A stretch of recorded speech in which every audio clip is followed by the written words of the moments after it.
ಎಲ್ರಿಗೂ ನಮಸ್ಕಾರ. ನಾನು ನಿಮ್ಮ ಬಿಂದು. ಶುಕ್ರವಾರ ಬೆಳಗ್ಗೆನೇ ಟಿಫನ್ ಎಲ್ಲ ರೆಡಿ ಮಾಡಿ ಮನೆಯೆಲ್ಲ ಕ್ಲೀನ್ ಮಾಡಿ ಸ್ನಾನ ಮಾಡಿ ಪೂಜೆ ಶುರು ಮಾಡಿದೆ. ಶುಕ್ರವಾರ ಬೆಳಗ್ಗೆನೇ ಪೂಜೆ ಮಾಡಿದ್ರೆ ನನಗಂತೂ ಮನೆಯೆಲ್ಲ ಒಂಥರ ಪಾಸಿಟಿವ್ ವೈಬ್ಸ್ ಅಂತ ಅನಿಸುತ್ತೆ. ನಿಮಗೂ ಹೀಗೆ ಅನಿಸುತ್ತಾ ಅಂತ ಕಮೆಂಟ್ ಮಾಡಿ. ಪೂಜೆ ಎಲ್ಲ ಮುಗಿಸಿ ತಿಂಡಿಗೆ ರವೆ ರೊಟ್ಟಿ ಮತ್ತು ಕಾಯಿ ಚಟ್ನಿ, ಜೊತೆಗೆ ಸ್ವಲ್ಪ ಟೀ.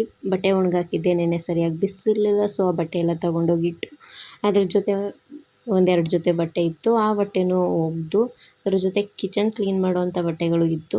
ಅದನ್ನು ಎತ್ಕೊಂಬಂದು ನೀಟಾಗಿ ಫೋಲ್ಡ್ ಮಾಡಿ ಕಿಚನಲ್ಲೇ ಇಟ್ಕೋತೀನಿ ನಾನು ಯಾವಾಗ್ಲೂ. ನೀಟಾಗಿ ಅದನ್ನೆಲ್ಲ ಜೋಡಿಸಿ ಅದಾದಮೇಲಿಂದ ಸ್ವಲ್ಪ ಬ್ಲೌಸು ಸ್ಟಿಚ್ ಮಾಡೋದಿತ್ತು. ಅದನ್ನು ಸ್ಟಿಚ್ ಮಾಡಿ ಮುಗಿಸಿ ಅವ್ರಿಗೆ ಕೊಟ್ಟು ಇನ್ನು ಸಂಜೆ ಕಸ ಗುಡಿಸಿ ಮನೆ ಮುಂದೆ ದೀಪ ಹಚ್ಚಿ, ನಮ್ಮ ಊರಲ್ಲಿ ಹಳ್ಳಿಕಟ್ಟೆ ಇದೆ, ಅಲ್ಲಿ 101 ದೀಪ ಹಚ್ಚಿ ಪೂಜೆ ಮಾಡಿಸ್ತಾರೆ. ಸೊ ಪೂಜೆ ಕರೆದಿದ್ರು, ಅಲ್ಲಿಗೆ ಹೋಗಿ ಬಂದು ಊಟ ಮಾಡಿ ಮಲ್ಕೊಂಡ್ವಿ. ಇವತ್ತಿನ ದಿನ ಹೇಗೆ ಮತ್ತೆ ಸಿಗೋಣ.